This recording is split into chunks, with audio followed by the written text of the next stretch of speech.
Apa sih, Siska?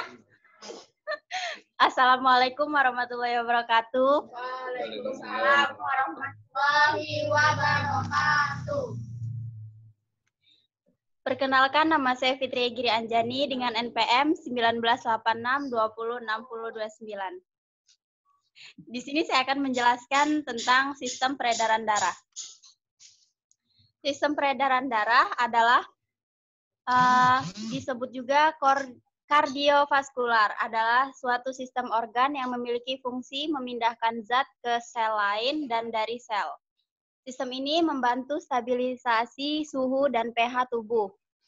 Sistem peredaran darah memiliki 3 komponen. Yang pertama jantung, yang kedua pembuluh darah, yang ketiga darah.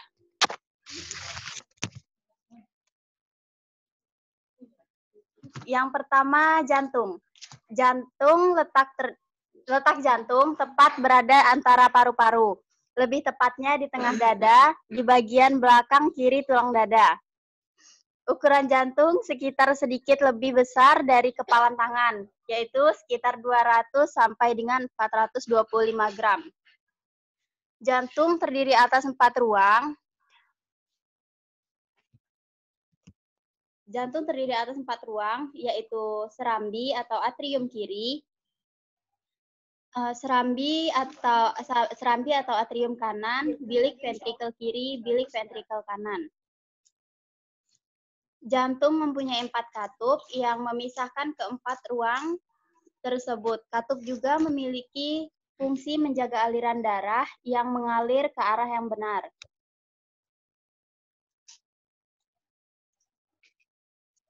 Serambi atau atrium kiri berfungsi menerima darah bersih dari paru-paru. Serambi atau atrium kanan berfungsi menerima darah kotor dari tubuh. Bilik ventrikel kiri berfungsi memompa darah bersih dari jantung ke tubuh. Bilik ventrikel kanan berfungsi memompa darah kotor dari jantung ke paru-paru. Selanjutnya adalah pembuluh darah. Pembuluh darah berfungsi untuk membawa darah dari jantung dan ke bagian tubuh lainnya ataupun sebaliknya. Di dalam pembuluh darah ada arteri, kapiler, dan vena. Arteri bertugas membawa darah yang kaya akan oksigen dari jantung ke bagian tubuh lainnya. Arteri mempunyai dinding yang elastis hingga bisa menjaga tekanan darah tetap konsisten. Vena yaitu menghubungkan darah vena yang membawa darah yang miskin oksigen dari seluruh tubuh untuk kembali ke jantung. Lalu kapiler. Kapiler adalah bertugas menghubungkan arteri terkecil dengan vena terkecil. Dindingnya tipis sehingga memungkinkan pembuluh darah untuk bertukar senyawa dengan jaringan sekitarnya.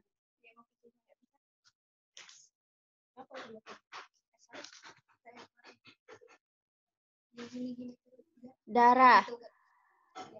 Tubuh manusia rata-rata mengandung sekitar 4-5 liter darah. Darah memiliki fungsi untuk mengangkut nutrisi, oksigen, hormon, dan berbagai zat lainnya dari dan ke seluruh tubuh.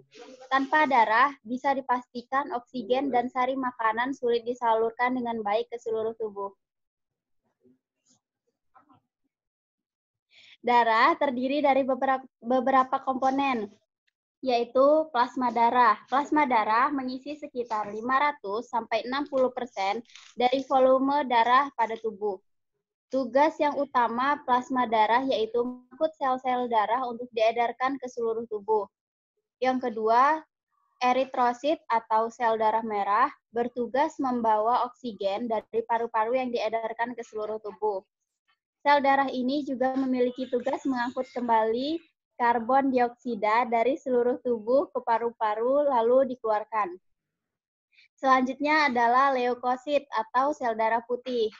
Meski mempunyai jumlah yang lebih sedikit dibandingkan dengan sel darah merah, sel darah putih mengemban tugas yang cukup besar. Sel darah putih bertanggung jawab melawan infeksi virus, bakteri, dan jamur yang memicu perkembangan penyakit. Hal ini karena sel darah putih memproduksi antibodi yang membantu memerangi zat asing. Selanjutnya adalah trombosit atau keping darah. Trombosit mempunyai peran yang penting pada proses pembekuan darah atau koagulasi ketika tubuh terluka. Tepatnya, trombosit akan membentuk sumbatan bersama benang fibrin untuk menghentikan perdarahan, sekaligus merangsang pertumbuhan jaringan baru di area luka.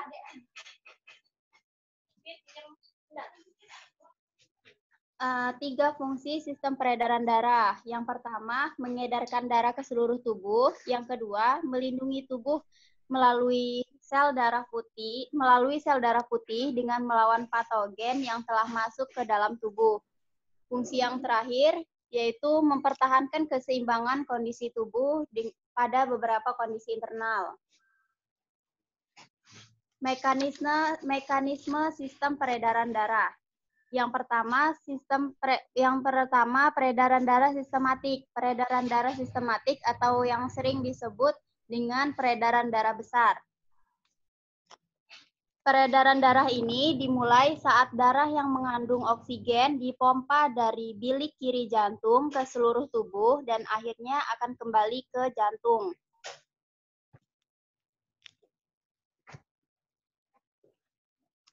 Lalu peredaran darah pulmonal. Peredaran darah pulmonal disebut dengan peredaran darah kecil. Peredaran darah pulmonal ini dimulai saat darah yang mengandung CO2 atau karbon dioksida dipompa dari bilik kanan jantung menuju paru-paru. Pada paru-paru terjadi pertukaran gas, akhirnya mengubah karbon dioksida menjadi oksigen ketika keluar dari paru-paru dan kembali ke jantung.